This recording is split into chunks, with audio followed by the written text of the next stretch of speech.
सौतनों की कथा सुनाती है,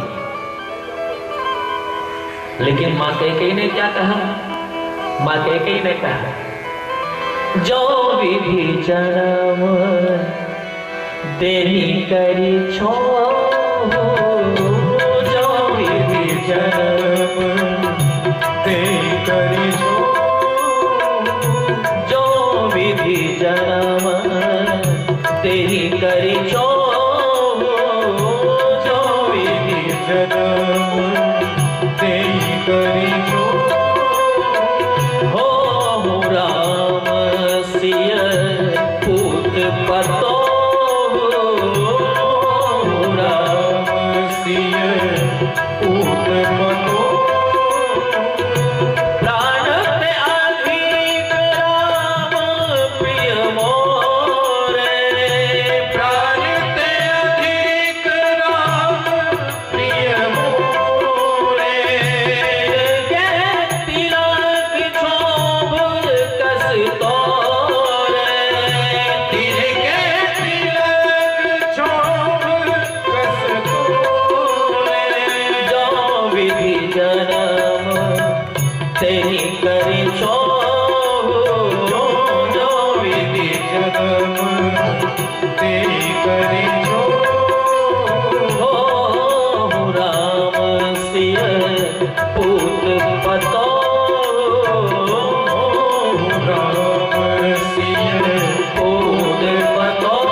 ये कैकेयी माँ का वास्तविक समय। जीभ खींच लोगी तुम्हारी अगर दोबारा तुमने ऐसा बोला था, ये वास्तविक समय। लेकिन वही माँ कैकेयी भगवान श्री राम को वनवासी बना देती, कह रही है, परम कोप तुव वचन पर और सकऊं पूत पति त्याग। क्या मंथरा के बहकावे में मां कैकेयी आ जाती है? आप सोचो, वो और लोग हैं जिनके लिए कहा जाता है, को न कुसंगति पाई न साई, रहै न नीच मते चतुराई।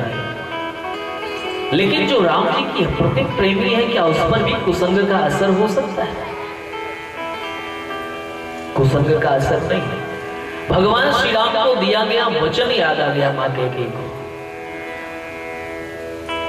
बात बचपन की है, जब राम जी छोटे से थे ना, चारों भैया, तो चारों भैया गेंद खेल लेते सरयू जी के किनारे, और गेंद पर भगवान श्री राम ने प्रहार किया है। वो गेंद अंबा कैकेयी के कक्ष में गई। कोई भाई जाने को तैयार नहीं हुआ, राम जी स्वयं गए। और जब राम जी गए हैं तो दबे पाप गए। कैकेयी मां उस समय श्रृंगार कर रही थी। मां कैकेयी के आंख को अपने दोनों हाथों से बंद कर लेते और धीरे से पूछते, मां पहचानो मैं कौन हूं? कैकेयी मां ने राम जी का हाथ पकड़ा और कहा, वत्स राम, बेटा मैं तो तुम्हारे चरणों की आहट से ही तुम्हें पहचान जाता हूं, तू मेरा राम है। बेटा गेंद चाहिए तो ये सामने पड़ी है, गेंद लेके जाओ। राम जी ने कहा, मां आज गेंद लेने नहीं आया, आज आपसे एक वरदान लेने आया। मां कैकेयी ने कहा, बेटा मांगना, कौन सा वरदान चाहिए? तेरे लिए मैं सब कुछ कर सकती हूं।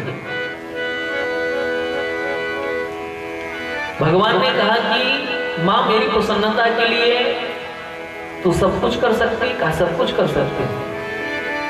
कहा मां अगर मेरी प्रसन्नता के लिए आपका एकमात्र पुत्र भरत आपको कभी मां नहीं बोलेगा, अगर मुझे आपने मेरा अभीष्ट वरदान दे दिया तो आपका एकमात्र बेटा भरत है, वो आपको कभी मां नहीं बोलेगा। कैकेयी मां ने कहा, मुझे नहीं सुनना है भरत के मुंह से मां, तू तो मुझे मां कहेगा ना, बता तुझे क्या चाहिए? भगवान श्री राम ने कहा, मां हो सकता है मुझे जो वरदान आप दोगी, हो सकता है उससे आपको कलंक लग जाए। कैकेयी माँ रोने लगती है। कैकेयी माँ ने कहा कि राम, तेरी प्रसन्नता के लिए कलंकित मुख लेकर के भी जी लूंगी, लेकिन तुझे अब प्रसन्न नहीं कर सकती। बता तुझे क्या चाहिए? जीवन भर कलंकित होकर के मैं जी लूंगी। भगवान श्री राम के आंखों में भी आंसू आ गए। राम जी अम्बा कैकेयी से लिपट करके कहते हैं कि माँ, हो सकता है मुझे वरदान देने के बाद आपका सुहाग आपसे छिन जाए, आपको वैधव्य की प्राप्ति हो सकती है। कैकेयी मां चित्कार करके रोने लगती और कहती, राम, अपने मां का सिंदूर मैं खुद मिटा लूंगी, लेकिन तुझे अब प्रसन्न नहीं देख सकती। तो मां, तुझे क्या चाहिए? मैं विधवा बन करके जी लूंगी, लेकिन तुझे वरदान होगी। भगवान श्री राम ने उस समय कहा कि मां, सिर्फ एक याचना है आपसे कि जब पिताश्री मुझे राजगादी पर बिठाने की जिद करे ना, तो उस समय मुझे तुम 14 वर्षों के लिए वनवासी बना देना। बस इतना काम कर देना। इतना सुनना था कि कैकेयी मां ने कहा, राम, तुझे अपने पास रखने के लिए सारी चीजें मैंने स्वीकार करी है, और तू ही मुझसे दूर चला जाएगा तो फिर क्या मतलब? कामा, तुमने मुझसे वायदा किया है। और उसी समय से कैकेयी मां की स्थिति दूसरी होगी।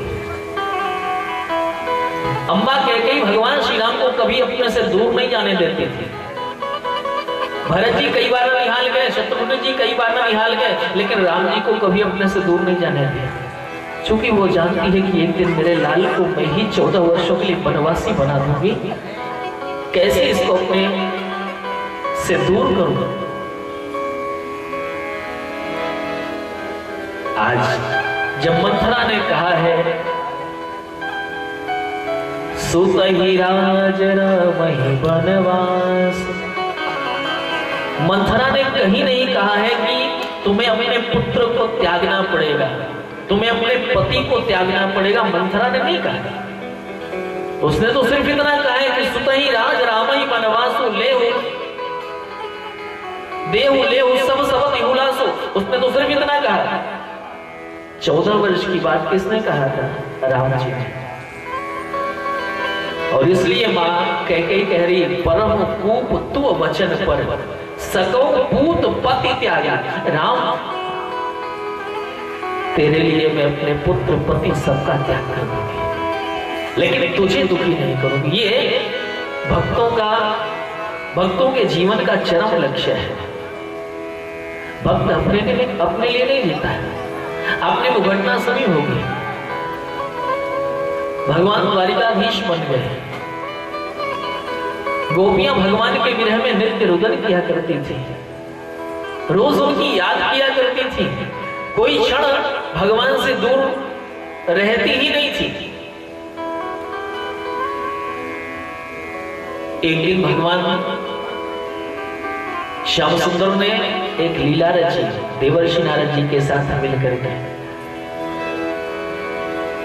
देखो, हम अगर भगवान को याद करते हैं ना, तो भगवान हमको भी याद करता है, इसमें कोई दो राय नहीं है। याद शब्द कितना प्यारा है। याद का उल्टा दया। मतलब हम अगर भगवान की याद करते तो भगवान हम पर दया जरूर करता है। किसी न किसी प्रकार से उसकी दया की वर्षा हम पर होती ही होती।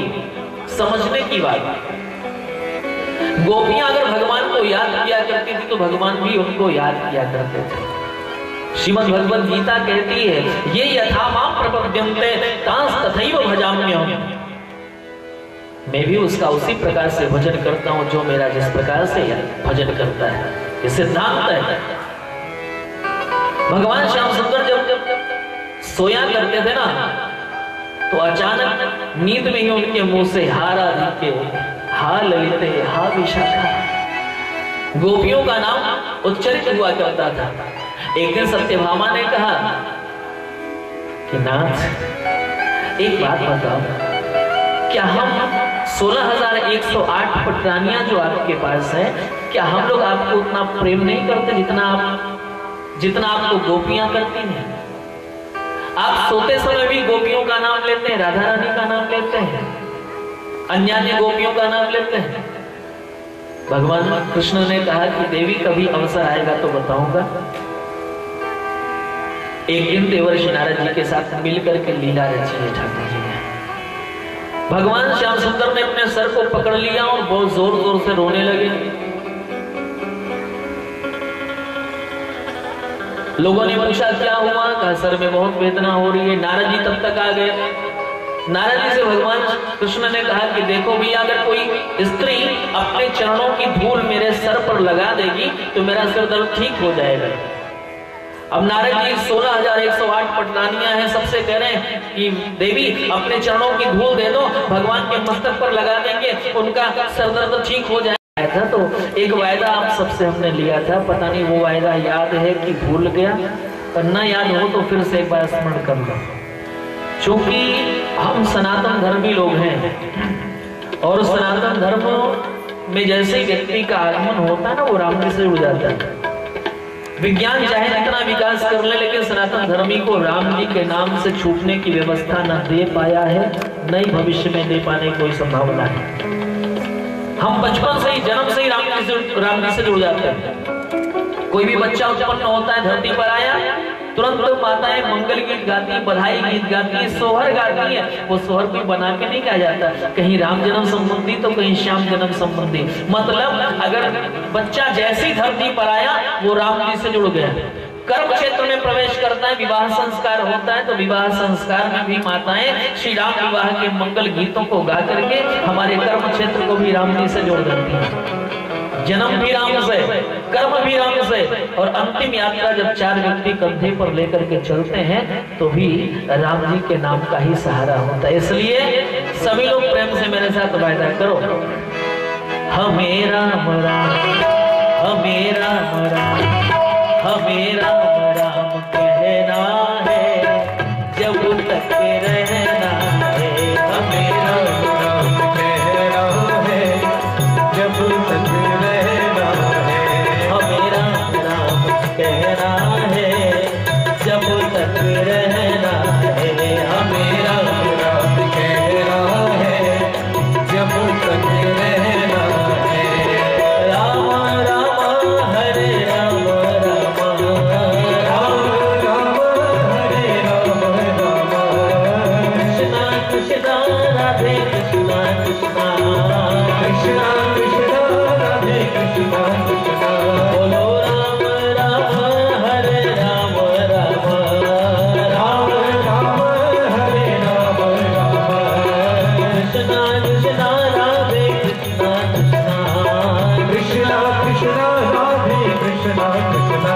यही गाते यही गाते यही गाते रहना है, जब तक रहना है। यही गाते रहना है, जब तक रहना है। हमें राम राम कहना है, जब तक रहना है। हमें राम राम कहना है, जब तक रहना है। राधे श्याम श्याम कहना है, जब तक रहना है। राधे श्याम श्याम कहना है, जब तक रहना है। हमें जब तक रहना है, हमें जब तक रहना है। हमें जब तक रहना है, हमें जब तक रहना है। बोले श्री राम कृष्ण भगवान की जय, माता जनक नंदनी की जय, शंकर भगवान की जय, वीर बजरंगबली महाराज की जय, सरस्वती महारानी की जय, सब संत भगवान की जय, अयोध्या धाम की जय, श्री विकलाधीश सरकार की जय, सत्य सनातन धर्म की जय। जय जय श्री सीताराम।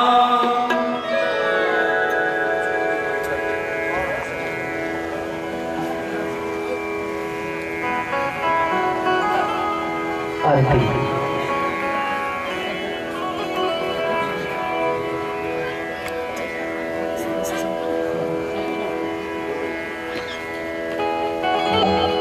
भगवान की दिव्य आरती की शीघ्रता पूर्वक तैयारी की जाए और कल का समय आप सबों के लिए बताना चाहूँगा। 2 बजे से 6 बजे तक का समय निर्धारित हुआ है कथा सत्र का।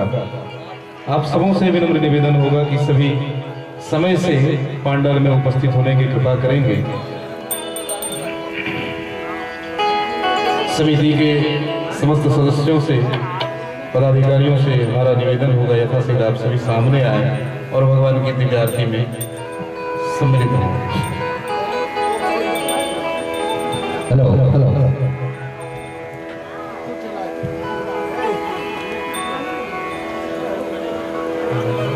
आदरणीय श्रोतागण, आप प्रसाद लेके ही आरती के पश्चात यहाँ से जाएंगे।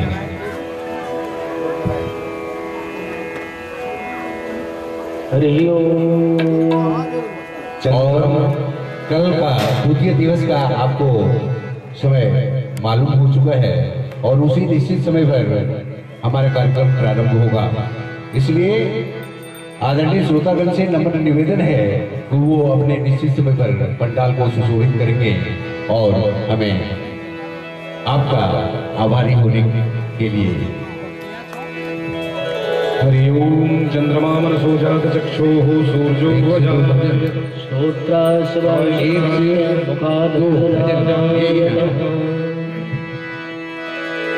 आरती रघुबर लाला की, संवरिया नयन विशाला की। आरती रघुबर लाला की, संवरिया नयन विशाला की। आरती रघुबर लाला की, संवरिया नयन विशाला की। आरती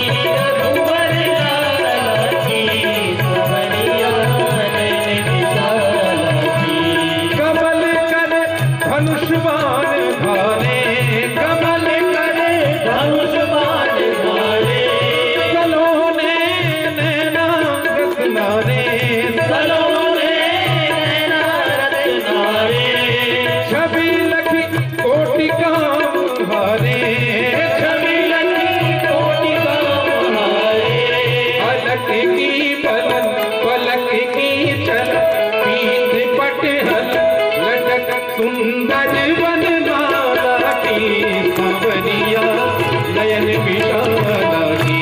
आरती रघुबर लाला की, संवरिया नयन विशाला की। आरती रघुबर लाला की, संवरिया नयन विशाला की। आरती रघुबर लाला की, संवरिया नयन विशाला।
पुष्पों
पुष्पादिवंदनम आरार्ति के ग्रहण मंत्र पुष्पांजलि हरि ओम जनेन जगमय जंत देवास्तानि धर्माणि प्रथमान्यासन्न देहनागम महिमाना चंद्र चंद्र पूर्वे साध्याः सन्ति देवाः नाना सुगंध पुष्पाणि यथा कालोद्भवानि च पुष्पांजलिर्मया दत्त्वा गृहाणत् परमेश्वर मंत्र पुष्पांजलिं समर्पयामि प्रार्थना पूर्वकं नमस्करोमि।